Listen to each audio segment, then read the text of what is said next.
This episode is brought to you by the Arvada Center. Because their first play of the year is a biting dark comedy exploring the complexities of gentrification in our communities. Clybourne Park plays February 14th to March 30th in the Arvada Center's Black Box Theater.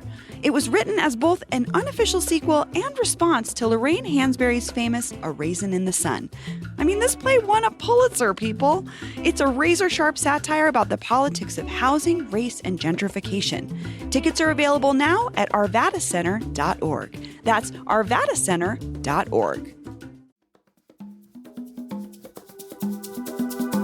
Today on CityCast Denver, the past 18 months or so have been pretty rough for the local tech scene. The industry that once fueled Denver's population growth through the 2010s experienced what the managerial class deemed a, quote, year of efficiency, which meant layoffs. Lots of them. There are a few signs of hope, though, but is it all too little too late? And what does it mean for downtown? I've got my favorite tech industry analyst on the show today to explain what's really happening and what it means for all Denverites. Today is Monday, February 3rd. I'm Paul Caroli, and here's what Denver's talking about.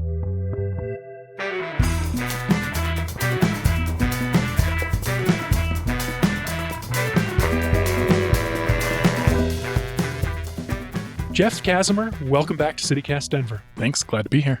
So, Jeff, I have to do a little explaining here at the top of this show because we got a little backstory here. A backstory. So you were first on the show 3 years ago because I had this theory that the coding school that you founded and run, the Turing School for Software and Design here in Denver, was something of a canary in the coal mine for the local tech industry. And I listened to that show. All of your predictions that you made on that show about remote work and the rise of the suburbs in Denver were exactly correct. Okay, good. I was like, I should have gone back and listened to it. You know, maybe I was full of it. No, you were right. You were right. The suburbs have totally risen. There is all this thriving restaurants and stuff, and downtown, not doing so hot. It's tough coming back downtown. You know, I love downtown, and also I am the problem. Like, I come down, I'm like, oh, I haven't been down here in a while. Yeah. So my canary in the coal mine theory of Turing, the code school that feeds coders to all the tech companies that have made Denver so, thriving economically the last 15 years. How is Turing doing?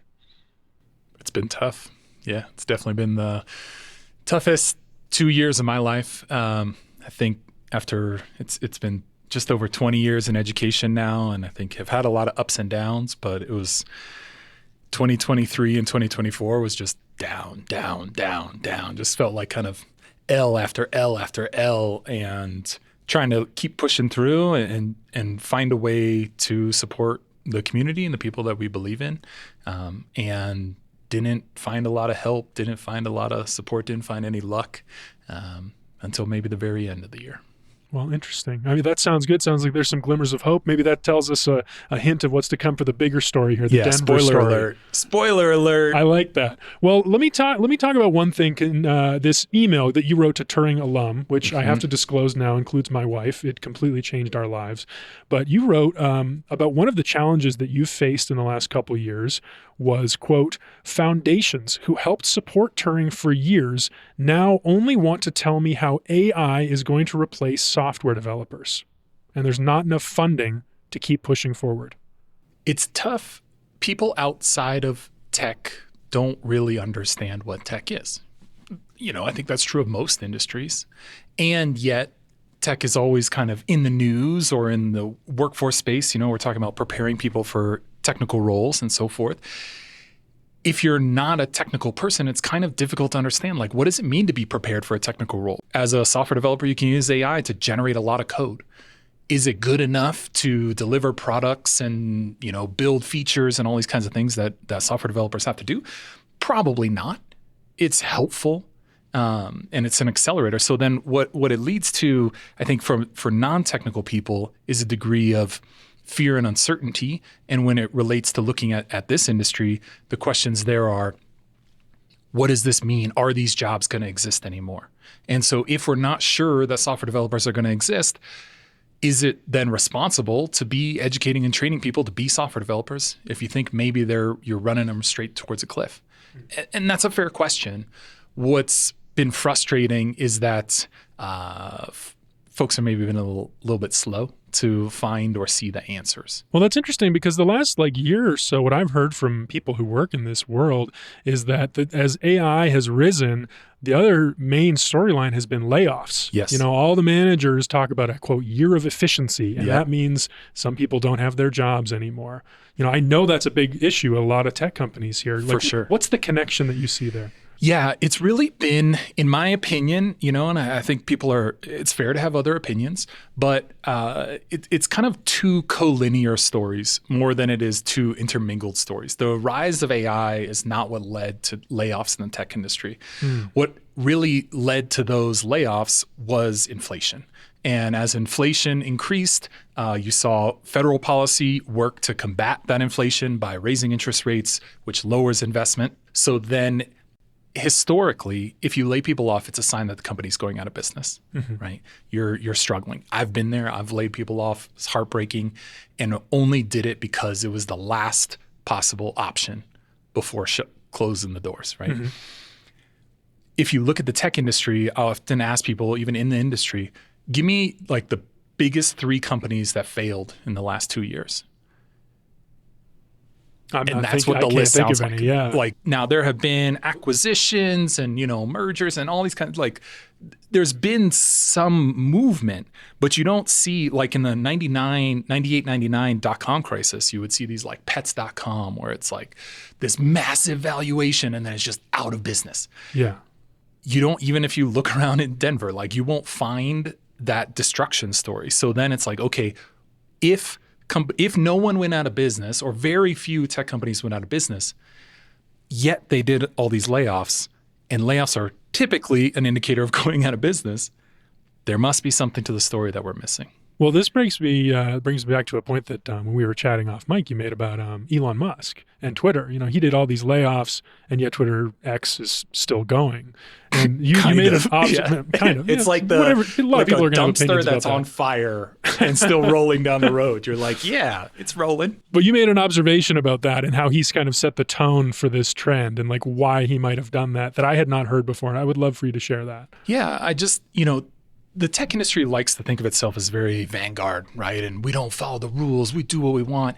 And the reality, if you watch, is that it is very much kind of a followers market where there are big companies and some big personalities who are the tastemakers. They set the trends. And then the other large companies follow those trends. Medium companies follow the large company trends. Small companies follow the medium company trends. I was personally shocked in a way, when you're at a family event and grandpa says a joke and you're just oh God, I can't, I don't want to engage in this right now. Yes. And I'm not okay with it. That same feeling I had in 22 when I would talk with some friends in the industry, people who are experienced and smart people, when Elon Musk acquired Twitter and just started laying off people, including here in Denver and Boulder, just slashing teams, slashing people. I thought the obvious reaction was wow, this is not going to end well. And instead, the reaction I heard from several smart people that I care about was, well, if Elon's doing it, maybe we should try it. And I was wait, what? That's the example we're going to follow, And then they did. And they've tried it, and it's worked pretty well for them, right? And then I think there's this whole social behavioral piece that comes back to things we were talking about Denver and downtown and drawing people back to the office and so forth, which we can go down this whole path if you want. Yeah, tell me about it. What do you think the dynamics are going to mean for Denver? Yeah, I mean, I think when you look at the tech industry, has always been a place of privilege, right? And so I think it's hard for any folks who work in any other industry to look at tech and be wow, so sad for you that you got laid off from your very fancy, high pay, flexible job. Yeah, I mean, there's a lot of resentment in this city. For sure. For the people that have lived here a long time, they've seen waves of affluent young people, highly educated young people move to the city, and they see raising housing costs, and they look at the tech industry and they say, that's why. Yeah. That's the reason right there. And they're not wrong. When you look at the reports, it's something around 12 to 17% of the state's economic growth is in tech, right? These are real people, right? They're trying to do their best. And, we're privileged with Turing to work with folks who are oh, I used to be a barista down here at Little Owl Coffee, and now I'm a software developer, right? Or I was working food service, I was working driving a truck, I was like doing all kinds of things, and now have entered into this place of like privilege and opportunity, you know. And from 2020 to 2022, that community, workers in tech, were really finding their voice, I would say, in that folks were advocating for changes to hiring practices, whether it's things like, you know, here in Colorado, we have the law that requires jobs to list their salary range on the job listing, but that's not common across the U.S. Tech workers were pushing companies to do that kind of thing. They're DEI was a big thing at that time. Definitely, for like inclusivity and like equity evaluations of hiring practices and where are we sourcing people from, asking these kinds of questions. There were a lot of companies where folks were talking about unionizing. And personally, as a big believer in like collective bargaining, I was super excited about it. You know, why not? Like, as if you believe in like workers first, then now, of course, like unions are tricky and difficult to get right and all that stuff. But the principle of let's unionize to share our wisdom, insights, and share the burden of being employees here, that's amazing. That's amazing work, you know. Plus, you layer on the kind of mid-COVID at that point or late COVID, work from home, remote work, hybrid work, et cetera. It is my opinion that employers felt threatened, if you will, by their employees, and in the case of tech workers, by some of their highest pay, highest leverage employees. That essentially those employees were organizing in ways that the company might not like. And so this economic cycle with the higher interest rates, a little bit of customer downturn, et cetera, opened the door for what they call disciplining labor, which is if we lay off a couple people, we'll remind everyone who's in charge. The ones who we let stay will pipe down and do what we told them to do. And the ones who don't, they'll be in the next round. Which is such an interesting dynamic when you think about the city of Denver and work from home as a benefit that workers might be pushing for. Because now if the balance of power has shifted back towards the managers, the employers, we are seeing this push to come back to the office. Like there's this huge success story here in Denver, a company called Ibotta. They had this big IPO last year. I'm sure a lot of Turing alums work for Ibotta right now. They do. So they had this IPO, which means a lot of folks got very, very rich last year. They just moved their headquarters downtown right off the 16th Street Mall. CEO Brian Lynch told Denverite, we're making a big bet that over the next 7 years of Mayor Mike Johnston's tenure, that he's going to continue to do amazing things with the city. So how do you put that in the same context of the broader tech story? Yeah, in-office work, it's complicated, right? And I think it's just, there's not going to be one right fit for every person or every company. We definitely see the majority of our alumni are working hybrid now. And when folks come out of our program, I tell them like, hey, you should focus on getting the place where you have the most opportunity is an in-person job. And that's maybe 5 days in office, maybe it's 3 days in office. I don't envy folks like Brian who are trying to figure out what's right for their company and community, because it is tough. And I'm privileged to run a remote team and have great folks who are happy to work remotely, are now scattered all across the country after previously being all here in Denver. And it's hard. There's downsides. I'm not gonna be a person who's like, oh yeah, if you don't run your team remote, you're idiots, or you're just like old and dumb. You know, it's not that simple. Sounds like you've heard this from people. Yeah, it's the flip side. You know, I guess one of my big question marks is like hybrid work for the company, I think, is the worst of both worlds. You have to pay for very expensive office space. Even when there's high availability, it's still expensive down here in downtown Denver. So you have to pay for enough office space to house everybody. You can now only hire people who are in your local market and can come into the office. But you also have to have all the tooling and systems to support remote work 1, 2, 3 days a week. And so while hybrid has become the, I would say, kind of default option for a lot of teams, I think that's a transitional state. I think 5 years from now, we'll see that the majority of companies are either all in person or all remote, because because hybrid is not that great for the company.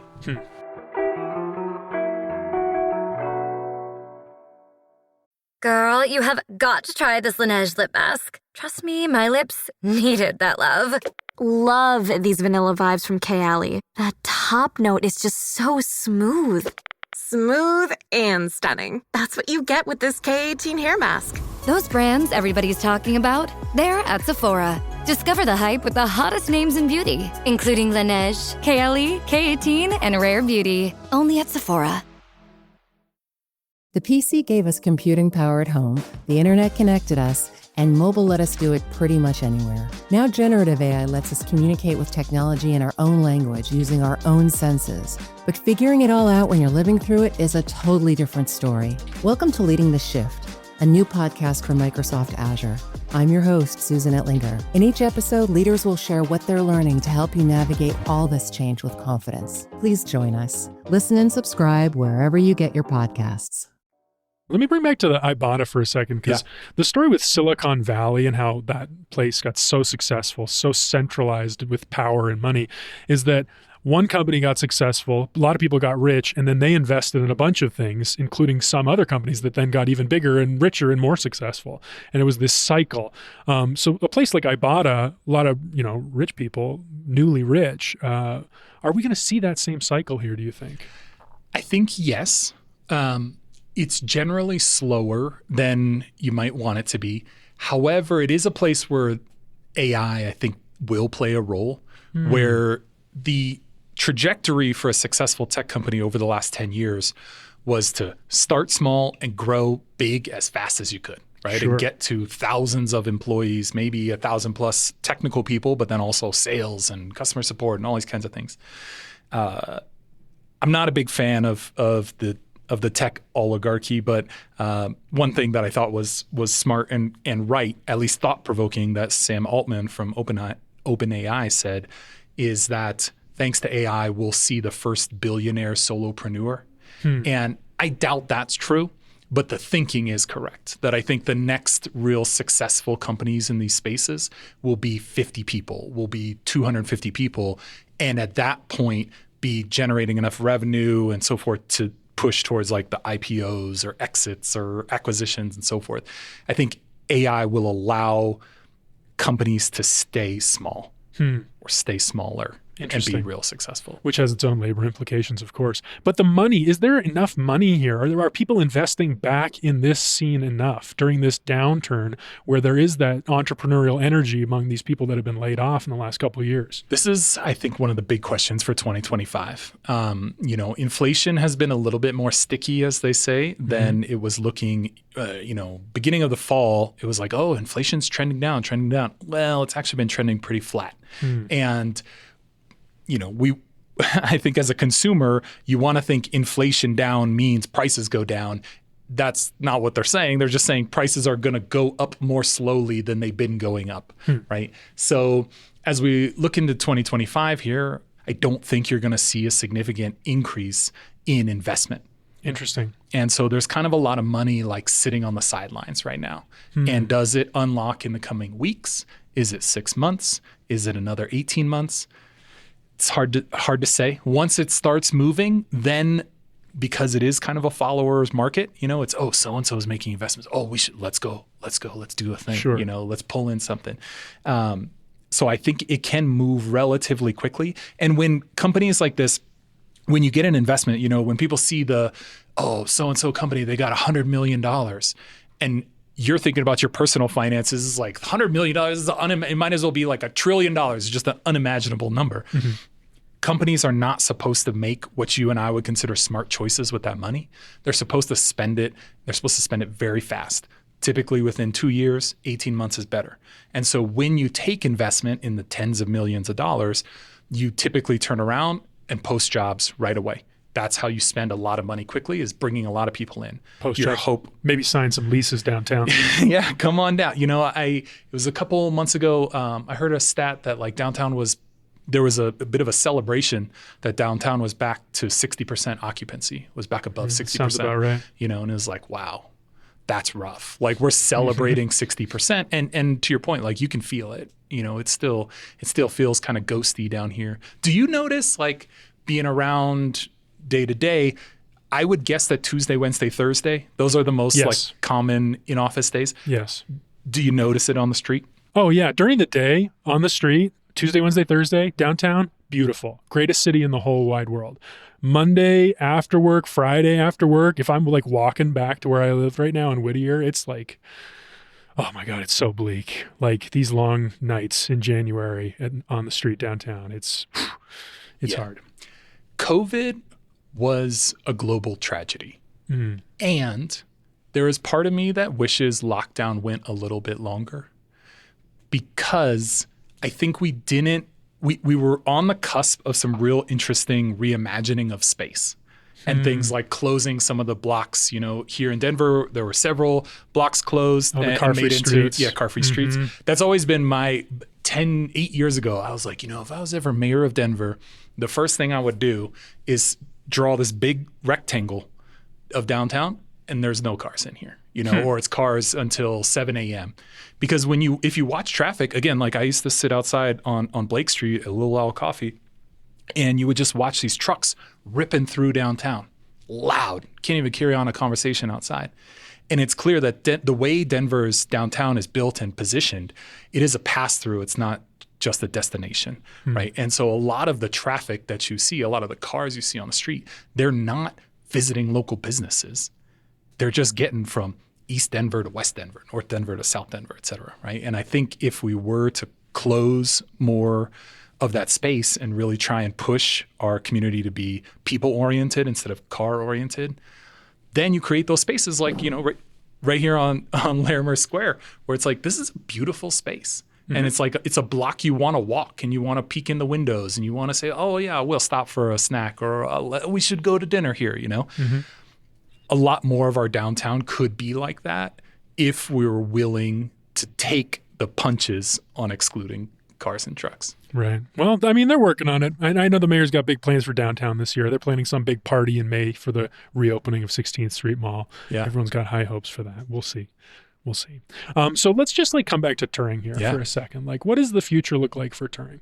Running a small business of any kind, nonprofit, for-profit, et cetera, it's just a real challenge, And I think y'all often talk about many of the great restaurants here in Denver, and my heart goes out to those folks trying to build something that they believe in, deliver a product that they're proud of, and support a community of customers that hopefully enjoy what they're getting, And I think we all try and do that. When you find when things are moving in a positive direction, it's so amazing. And when they slip and they head down, you can't think about anything else. There were weeks, months, it just felt like I was sleeping an hour a night or something, because you're just laying there what if this, thinking about how you let somebody down, how you couldn't fulfill a promise you made, or what if this next thing works? What if I had made a better decision at this point in the past? Maybe it all could have been different. And so, yeah, that's been the journey of the last 2 years. And, by November of 2024, I was really looking at the end. I told you I had picked the date of January 17th was my go, no go date. And I was like, okay, if nothing has improved by January 17th, I got to lay myself off and then figure out how to serve the students we have, get them out of here, fulfilling the promises we made to them. And then this whole 10-year journey's over. And it was about January 12th when a couple things started coming together, and it was like, oh, I think we can go. So we're going to see through 2025. We got students coming in. We got some new donors showing up to put in a little bit of money. We got some new employers coming on to hire folks. And yeah, I'm so much more hopeful today than I was just, 3 weeks ago. Well, that's great to hear. Yeah. Same answer for the local tech scene? The local tech scene, I think, still has a lot of opportunity. And there is competition. Denver's tier as a tech city, we're hanging with Portland and Chicago and so forth. I don't see a lot of outside the big companies that are outside of Colorado. I don't see them coming to Colorado to start big offices here. I think that model may have ended. The future of Colorado tech is going to be homegrown. And so what are, the great places. I think of communities like Denver Founders and so forth that try and gather people here in and around the city and give them the support they need, make the introductions, et cetera, of like, how do you go from a 1-person idea into a 3-person little company, into 20 people and 100 people and so forth. I think if we want tech to be a part of the story of the future of Denver, then like we're going to have to do it. Nobody's coming in to make it easy for us. Well, Jeff Kasmer, thanks so much for joining me. Thanks so much for having me. That's all for today here on CityCast Denver. If you enjoyed the show, why not take a minute to tell Ibotta CEO Brian Leach about us? Rate the show wherever you get your podcasts, and subscribe to our morning newsletter and learn more about us at denver.citycast.fm. If you love the show, come see us in person at Heyday, an indoor fair that puts a Denver twist on all your favorite carnival classics. That's Saturday, March 8th, and you can get your tickets now at heydaydenver.com. We'll be back tomorrow morning with more news from around the city. See you then.